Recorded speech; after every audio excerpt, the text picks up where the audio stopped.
the U.S. government modifying our weather? Yes, that's an affirmative. And we have the U.S. government's been working with the Russians for at least since 1972 and maybe as early as 1966 on weather modification, and it's a well-known fact, and it's well employed. And by the way, they can literally weather modify a hurricane or a tornado out of existence. And the reason they don't do it is pretty obvious. Yeah, right. Or they could actually send a plane inside of a hurricane, for instance, that would blow off an atmospheric bomb or a shockwave bomb in the eye of the thing, and it would completely dissipate. Well, they don't do this, of course. There's probably other reasons for that, see which way it goes or what kind of havoc and how we can study the havoc, and we go from there. The military technology is outstripping the public sector technology at the rate of 44 to 45 years of technology for every calendar year, every 12-month calendar year here. So every year going by this time in 1996, the military technology will be roughly 45 years more advanced than where we are today. So it's quite possible that way back in 1943, the U.S. Navy not only caused the ship to disappear, it literally disappeared and reappeared.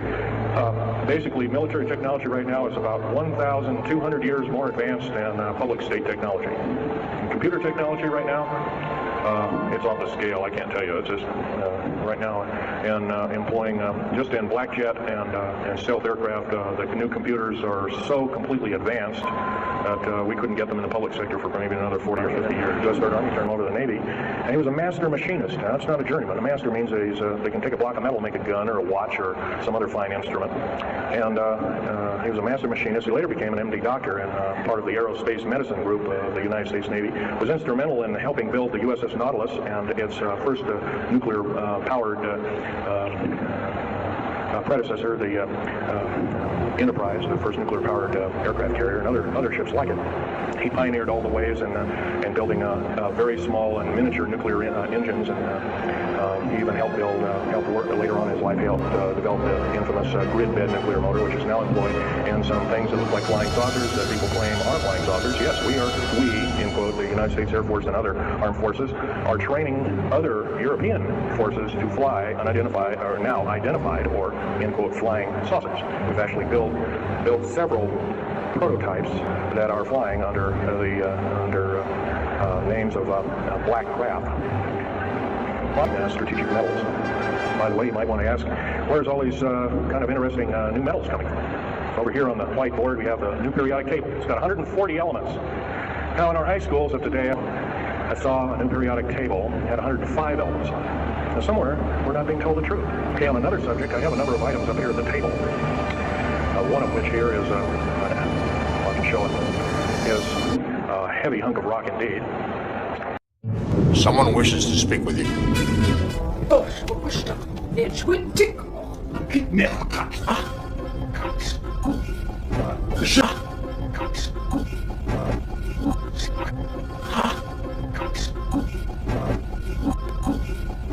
Zeg me gods, nog meer.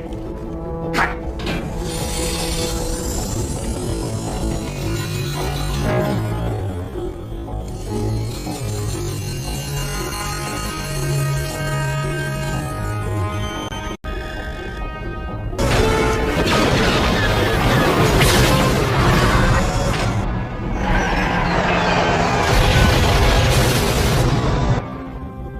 Nimbus wedge, marosh.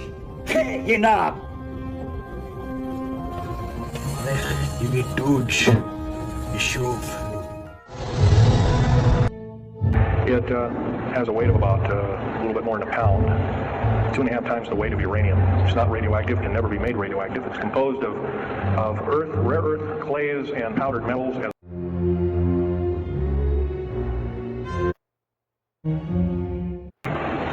Another strategic metal is this particular bar with some strange crystals on it, scalenohedral crystals of niobium, titanium, rhenium, copper oxide.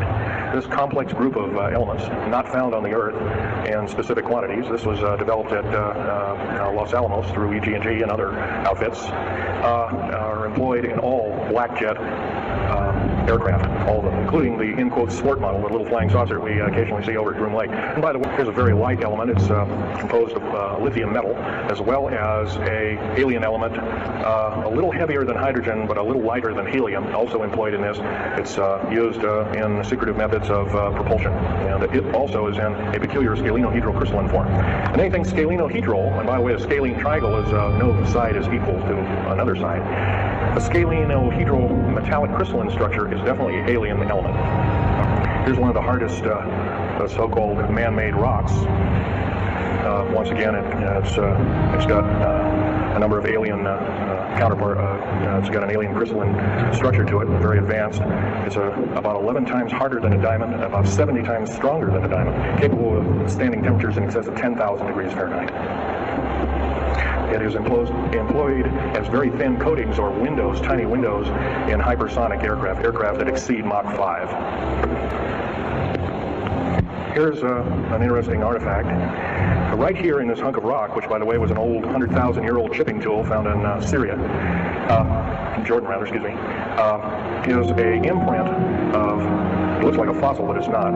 It's an imprint of a small mechanical part with exactly 360 kind of little rotor blades. Well, this rock is 220 million years old. Who was making machines 220 million years ago?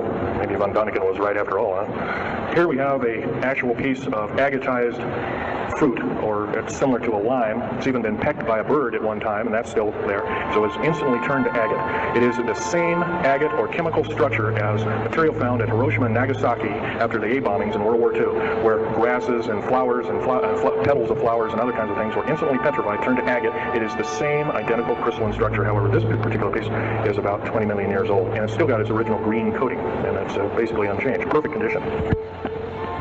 Likewise, here's a garlic plant about somewhere between 20 and 35 million years of age, and once again, it's got that same pink agate coating. And here are some pieces of the metal skin from the crash disk at Roswell. It was given to me when I was 14 years old. My father was visiting one of his old friends in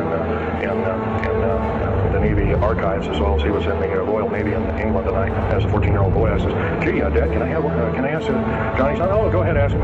Get anything you can from him, you know, that kind of thing." This is, "Well, gee, Johnny, well, do you think I can have a piece of this metal?" "Oh, no, you can't have that." I said, "I'll give it to the kid. What the heck? He won't have it very long anyway." Well, I've had it all this time. Kind of a unique thing. They were able to break the skin of that craft, by the way, by dropping it into a bath of liquid nitrogen, hitting it with a mechanical or hydraulic hammer, and it shattered into little bits. And it was later analyzed and adapted for our own technology. All these artifacts are fine, but once again, the main part of this talk is, where's it all leading to? We get very little spin-off to where any of this is leading to. Occasionally we'll get a new computer or maybe a quartz watch or some little trinket like kind of like giving the Indians beads a couple hundred years ago. Well, we're getting these little spin-offs. But the black budget still rolls on, garnering up over $1 trillion every 2 years. It's somewhere between 1.023 trillion and 1.31 trillion dollars every 2 years.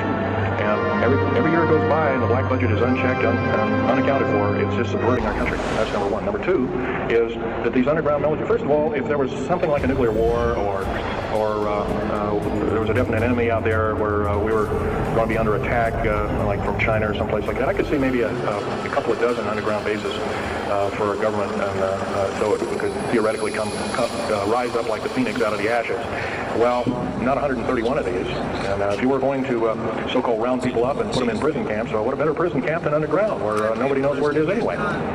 So once again, these underground bases are most likely been planned as underground prison camps and slave labor factories for the New World Order. The New World Order, by the way, is getting, and I'm probably the only person ever talking about this, the New World Order is taking it, and the United Nations is taking its orders from, and you might want to say, well, gee, how come we don't see more of this kind of thing? Well, you can just imagine. If you're only being told 5% or less of the truth, that isn't very much to go on. That's one thing. Another thing is you don't find very many people coming up here and letting you have hands-on experience. I'm going to try and do this to you. However, I do ask you to go out and do your homework and keep doing it. Don't necessarily believe in what I'm saying, but get out there and talk to people. Whether it's just a couple of neighbors or friends or something, get out there and talk. Because one will tell two and two will tell four, and then pretty soon you have a whole room full of people that are in the know. And then from there, wonders can work. Other than that, as far as changing the black budget and these clandestine programs. Public opinion is only going to do that, and it's going to take millions of us. But we have to be informed, and to do that, we have to be doing what we're doing now, gathering and talking. And, of course, most of us are adults and can weed out fact from fiction. Most of us are responsible adults and know the difference between fact and fiction and how to use it or how to abuse it. So we, therefore, have to continue to keep studying and keep talking.